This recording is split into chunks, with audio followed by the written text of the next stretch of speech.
Well folks, welcome back to the workshop. Today was something different for you, and one we might not get on again. A Hilti, more specifically a Hilti TE905 breaker. Now, I don't normally take Hilti Tools in for repair anymore, and I'll explain why in a little bit. This one I'm only taking in because the boss man asked me to take it in. It's for a regular customer and he knows the crack on it, so we're going to see if we can get this one fixed up for him.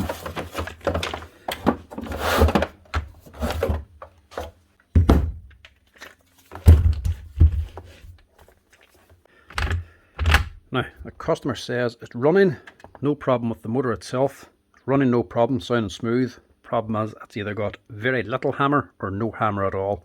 So basically it needs a service. And the reason we don't take these on anymore for repair is because of this light here, the dreaded Hilti red service light. Normally, for every other brand of hammer, when the service light comes on, it means the brushes have worn down so much and they need to be replaced. They call it a service light because once the brushes wear down, it's a good chance to get it serviced as well if it needs it. But if there's nothing wrong with the hammer, you'll get away with just putting on a set of brushes. Hiltis are different, especially the hammers. This here service light is a timer. So these machines have a controller built into them like any other machine, but there's a timer built into the controller as well. I'm not sure how many hours the machines are programmed to run for. It's something like 200. Once they run for the set amount of hours, the red light comes on. After that red light comes on, you only have so many hours of run time. Not sure what it is, maybe 15 or 20 hours, and that's it. The machine will stop. The red light will come on when you plug it in, but the machine won't start. That's a kill switch Hilti have put into a lot of their hammers, which means when they actually stop, you have to send it to Hilti to be serviced, repaired, and have that light put out. To actually put it out, there's only a wee digital encoder, wee laser basically, that shines into here, and the light goes out. There's no actual mechanical reason at all for it. They can actually just put the light out without servicing the machine. It's very easy, but still, you still have to send it to Hilti for that, who will then probably service it and charge you a lot of money for it. Or if it's an older model, potentially these 905s, but definitely older ones before this here, if the service light comes on, they won't even reset it anymore. They're just too old and Hilti won't take them on for a service anymore. Parts are probably obsolete, but it just means if the service light comes on, your machine's completely scrap. Something we just do not like about Hilti Tools, never liked about it. It's a bit of a con, to be honest. So this man's been asked and warned before he's actually dropped it on to make sure the service light isn't on. I have no idea when the service light will come on. It could come on 5 minutes after this here starts running again. I just don't know. If it comes on, he's only got a set amount of hours before this here has to go back to Hilti again. Anyway, no matter how much work I do to this. That's the main reason why we do not take in Hilti Tools anymore. Just too much hassle. You could spend €200 fixing one of these things up, and then the red light comes on and it still has to go to Hilti. Plus, on top of that, when you're actually ordering spare parts from Hilti, doesn't matter if it's just a set of brushes, an entire service kit, or a single O-ring, you're charged €30 carriage every single time. So if I order all the parts in for this, it's going to cost an extra 30 in carriage. If I forget one piece or I find another thing that's gone and have to order again, it's another €30 in carriage. They're simply not worth the risk of actually repairing anymore. So this one's probably going to need a full service. I've done plenty of these machines in the past, so I actually have plenty of spare parts for this. Hopefully I'll not need to order anything for it. So this is potentially one of the last ones I'm going to be looking at. It'll help me get rid of some spare parts and it'll help this customer out. First of all, just make sure it is a service it needs and that the red light is not on.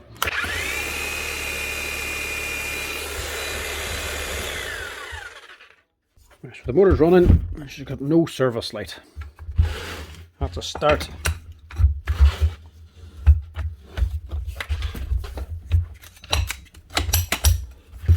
Let's see what she's hammering like.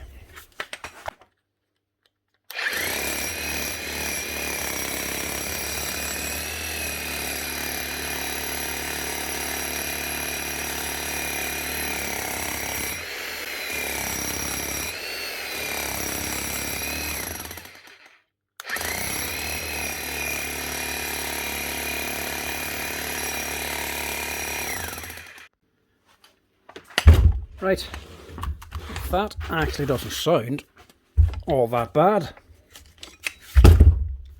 So I don't actually think this thing needs a full service. The sound's not so bad. She's a little bit weak in compression. She's not lifting herself off when you're just holding it lightly under its own weight. But she's still got a hammer. So I don't think it's going to need a complete strip and rebuild. A lot of the time when I need a full service, you're also replacing bearings on it, on the armature and on the crank and everything. But they actually don't sound too bad. Maybe they're starting to go, but I can't hear them bad yet. Potentially, we could get away with just topping the oil up on this. That could improve the hammer, but because she's hammering so well now, I would imagine this has been left in because it's losing its hammer over time. So maybe whenever this is running for 10 or 15 minutes, whenever she actually heats up, she's losing compression then. She's just hammering right for me now because it's cold. Potentially that could be the problem, so just in case, I'll also replace the O-ring on the piston and the striker inside of the here, as well as topping up or else replacing the oil inside. So that's what we'll do. Not do a full service, but we'll do a quick fix up. So these things are actually really easy to work on. They're a really nice machine and they're really well laid out.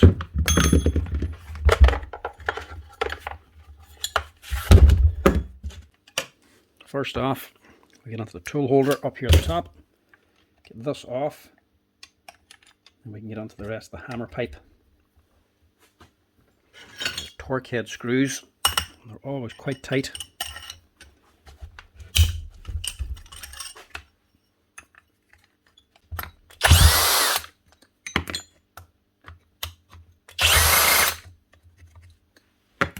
Now, once those screws are out, this here is just a plastic cover. It only comes off whenever them screws are off.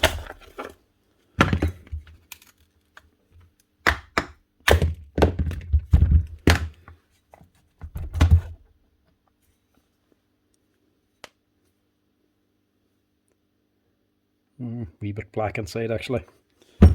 Maybe we'll just give us a wee clean out inside. Yeah. It's been a while since that's been changed. It stinks. A fishy smell to it. Not very pleasant.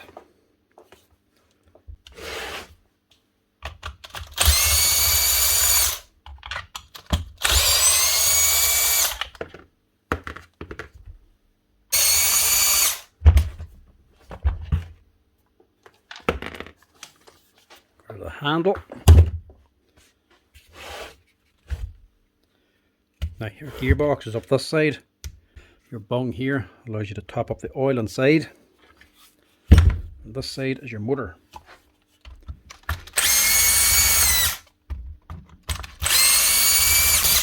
This is pressed on tight. There's a little hole here for you to get a screwdriver on. Give a little twist to help prise it up.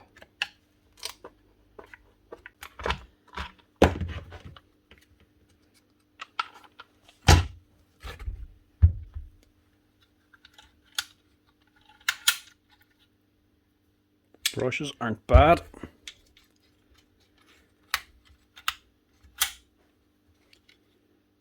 Yeah, they're not that badly worn. Might keep them. And that bearing's still good. Normally that one will be the first one to go. That'll fail before the rest. So if that's going stuff, the rest will be bad. If this is very free, the rest will be starting to go. That one's fine. As well. Armature, turning no problem.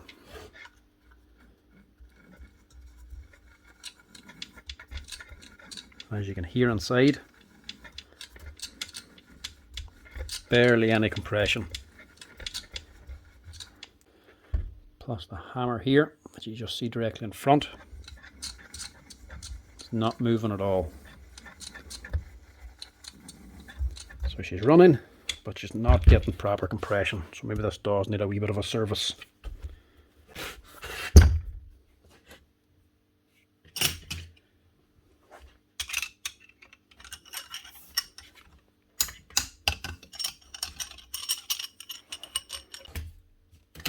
Just crack them loose first.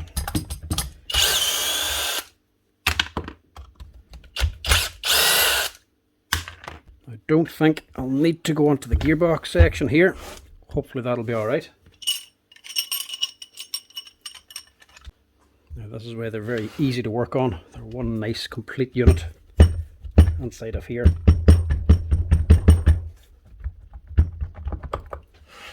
Give it a wee wiggle. And this just pulls straight out. There's your actual hammer section right there, with your crank, piston and everything, hammer pipe in one piece. The way she's set up on the motor, crank has this here slot in it. Inside of here, on the motor end, you have this wee coupling, which is basically just a T. So that sliding onto here, and sliding onto the drive shaft from the motor down here. To reassembling, you just have this on, but facing forward, so this here slides directly into this. It's a nice setup, keeps everything nice and easy to disassemble and reassemble. Now inside of there is just a light coating of black oil. That's actually completely worn out. Definitely this thing needs a wee wash out. Clean this out, replace the piston O-ring and the striker O-ring, and we'll just clean that out as well.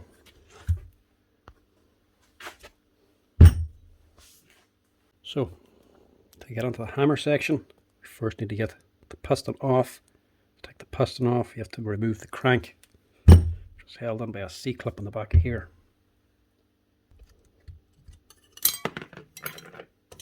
That out. Just give that a wee wipe.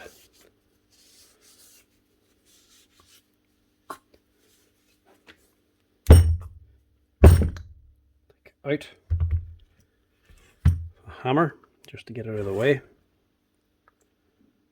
And that O-ring is completely shot. Look at the state of that. Now that is a worn out O-ring. Look at the shoulder on that thing. How was that even still hammering? And to get this crank out, need a wee bit of heat. So I just wipe that first, just to help the heat go on and stop it catching fire.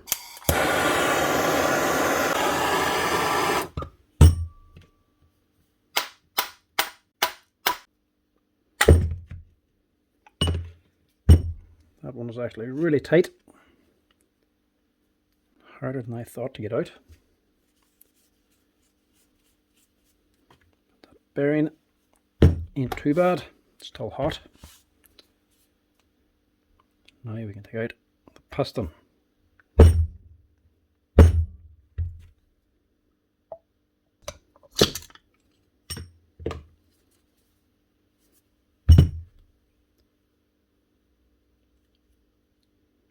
That O-ring isn't as bad, it's still worn out. So replacing these two parts alone, these two O-rings, it's going to make a massive difference to this hammer.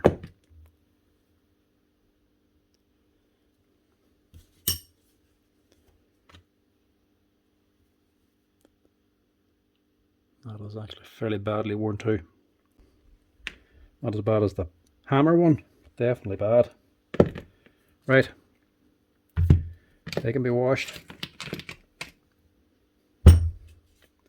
This is just a messy job. Your damper, your hammer bolt, pull that out. We'll see what that X-ring is like as well after we clean it up. The rest of the tool holder, you can dismantle it if you want. Big C-clip up in here, take off this cover, you can take the rest of it all off. But generally, there's not much need. This whole assembly is basically just holding in them 3 balls at the bottom for holding in your chisel. The actual internal shaft is a hex, so it doesn't take much to hold it on. Inside of here just gets a wee bit of grease. Doesn't really get clogged up all that much. Give that a light clean out, clean all this out, and that should do for the washout.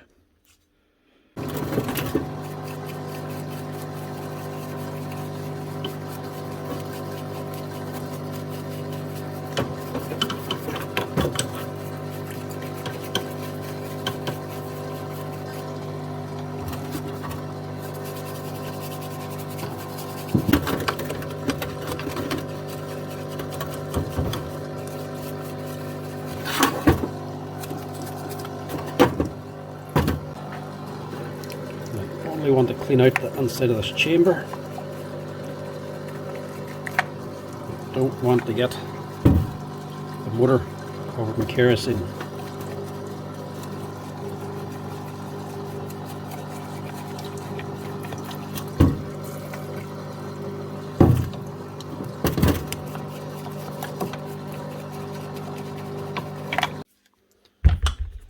Now, once they're all cleaned out, ship up well, everything get washed out. Hopefully, the only thing I'm going to need is 2 O-rings.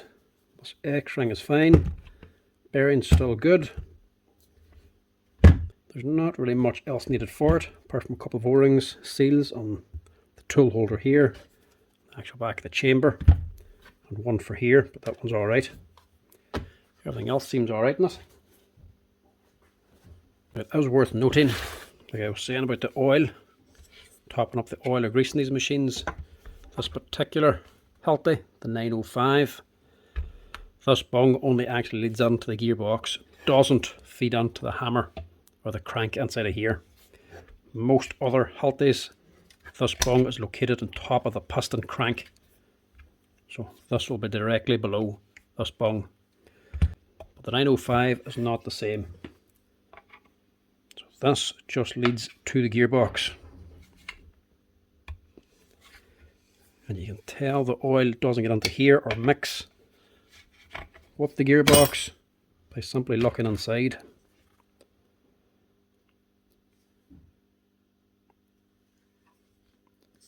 So the oil inside of here is nice and clean. The oil that came out of here was completely black. So these 2 oils do not mix. So you put oil in here, it's not going to get into the hammer pipe. To put oil in here, you're going to have to open it up and put oil in yourself. And as well, on top of the bung, there's actually a magnet.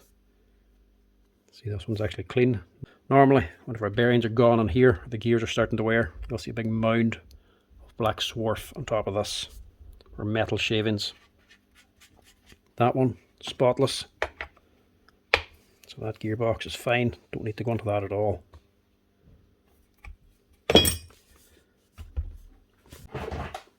Hopefully, all I'm going to need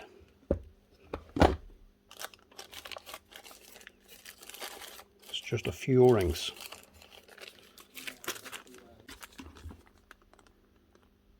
That's them there, 13772. Now for the piston and the hammer.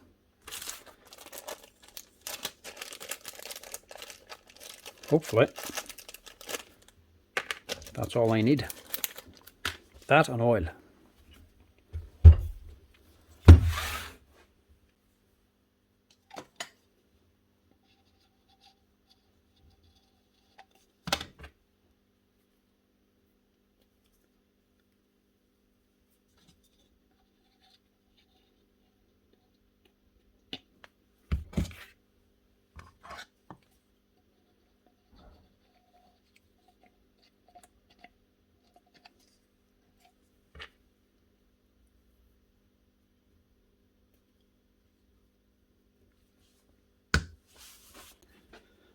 Now the awkward bit is getting the piston back in again, because it has to go in along with the crank.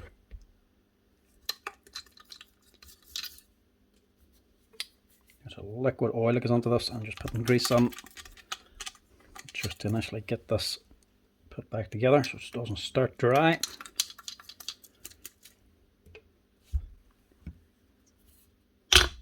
Pistons on first.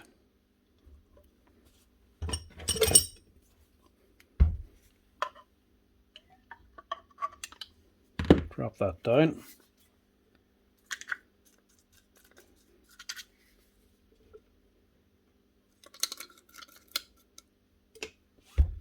Just throw the hammer in as well.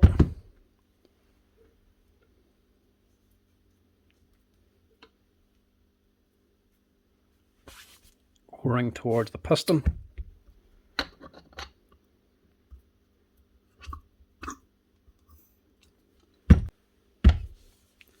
Now you have to get this back in again. That's going to drop in.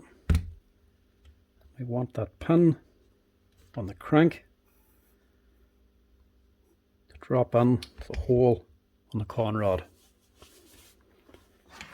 So again, we need a little bit of heat. I might have to take this over to the bearing press to press it on if the heat isn't enough.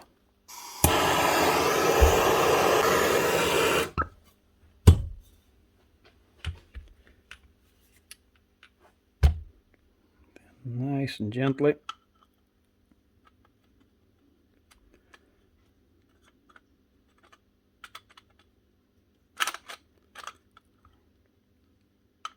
Line them up without burning yourself.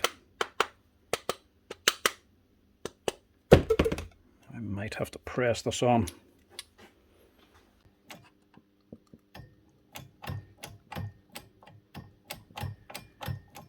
Keep the actual con rod pushed up. If it bends down too much, it could snap. There we go. That's her. Sometimes they go on easy. More often than not, they're difficult. You can hear the compression difference in that now. And she's moving the hammer inside as well. These things to rebuild are just as easy as taking them apart. At least it is when this is as far as you have to go. Obviously there's changing bearings in the gearbox down here and on the armature. There's a little bit more work to it.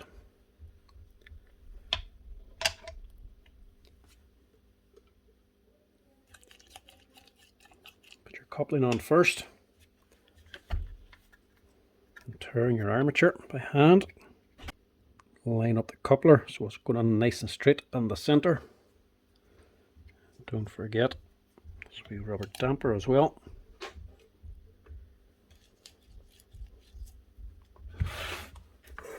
And then before we fit it, make sure you put the C-clip back on.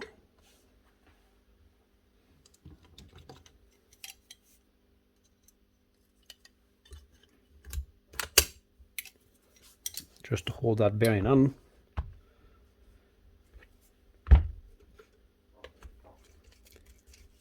Again, a little bit of grease just to keep everything lubricated before the oil actually goes on.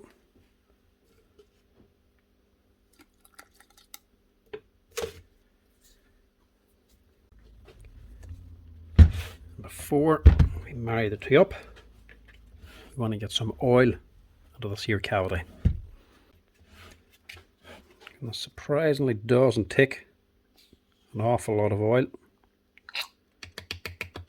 70 ml is all this actually takes. I'm using the actual Hilti turn pull oil here, 30215, or if you have the Bosch liquid mineral oil, it'll do the same thing. With the oil on and your crank straight and your coupling nice and straight, slide the two together.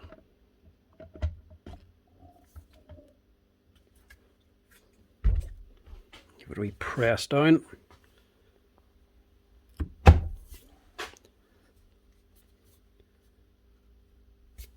And that's it on.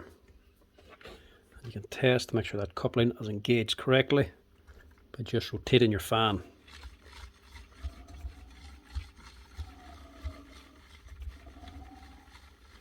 As your crank and hammer go up and down, nice and smoothly.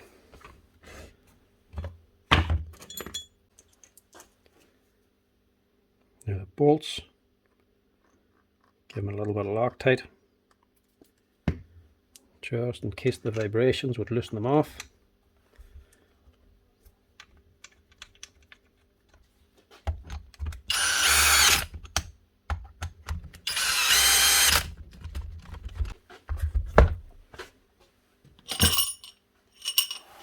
And just tighten them up by hand then.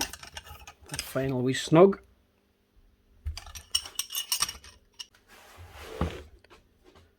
Reinstall the brushes. I'm going to reuse the old brushes. There's still plenty of life left in them.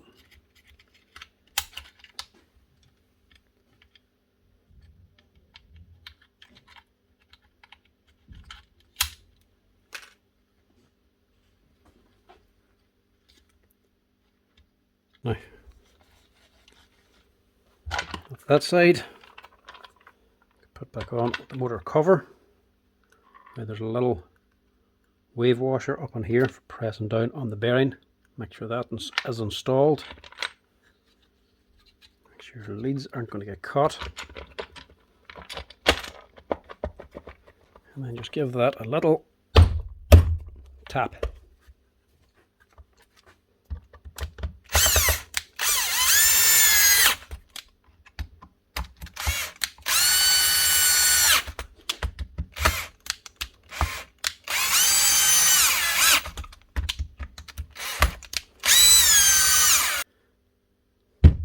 Just get that O-ring on here.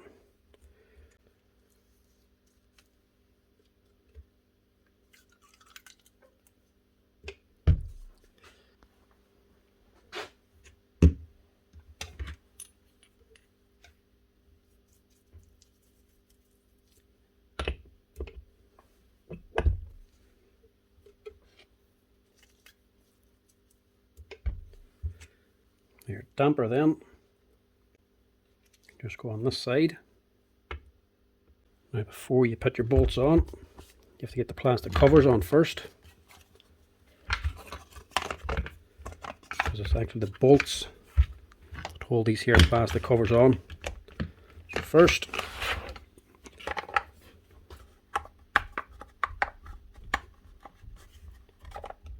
is this bottom piece that's just sitting there on its own.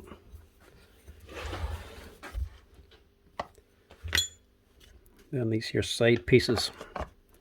That's the side piece that actually holds on the bottom piece.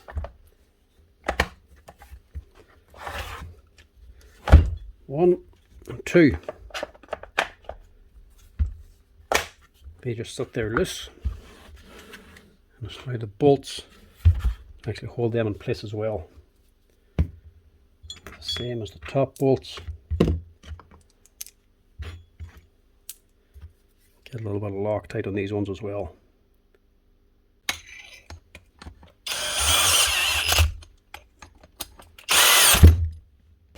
Now, if you do have one of these older Hilti hammers, sometimes it works in these 905s. More than likely it probably doesn't. These might be a wee bit too young for it. But older Hilti tools, if the red light does come on, you can sometimes reset it by yourself, by hand, without the resetting tool. Only works in very select few older hammers. And if you do have an older one and it's not running because of the Hilti service light's been on, you can try this to actually get rid of the service light. What you do is, with the hammer sitting there and it not plugged in, take out the bolts holding the handle on. As you can see, this thing just plugs straight out. There's wee connectors here and a speed pickup down here. Undo the bolts holding it in and leave it in place. Plug the machine in, switch it on, and then wait for the red light to come on.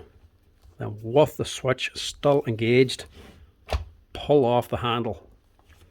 You'll see the red light will stay on for a little while. Wait till the red light comes out on its own, then unplug the lead. Then you can put the thing back together again, put on your bolts, plug it in, and hopefully the red light will actually have been reset. So that's what you do with the older machines. Doesn't work with the newer ones, only works on a select few older ones. Take out the handle bolts, plug the machine in, switch on the switch or pull your trigger if it's a trigger one. Wait for the light to come out, pull off the handle. When the light goes out, pull out your power supply, and that should reset it. But luckily this one doesn't need reset. If that doesn't work, you have to send it to somebody with a resetting tool or send it to Hilti. That always costs extra money.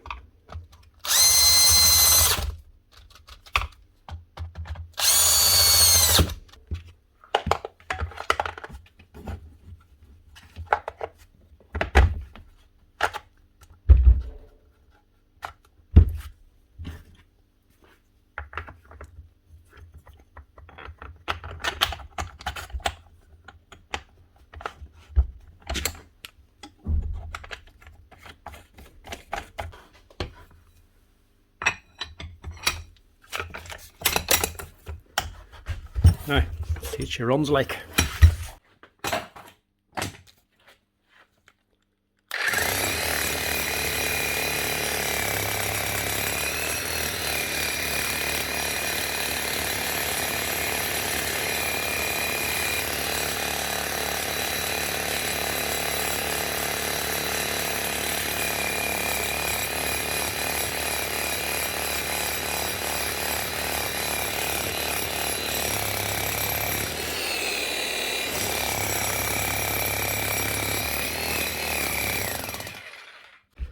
That's her, one Hilti TE905AVR demolition hammer.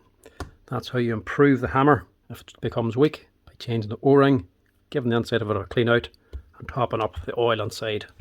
That's her. Sometimes you can get away with just putting a bit of oil into it, but for the price of 2 O-rings, it's far better to actually replace them 2 O-rings and get it hammered correctly. It'll last a lot longer that way. And also, that's how you reset the light on the older Hiltis if it does come on. Thanks for watching, folks. Hope you enjoyed it. Mightn't see too many of these Hilti repairs on, because at the minute we're just not taking them on anymore. Thanks for watching. Cheers.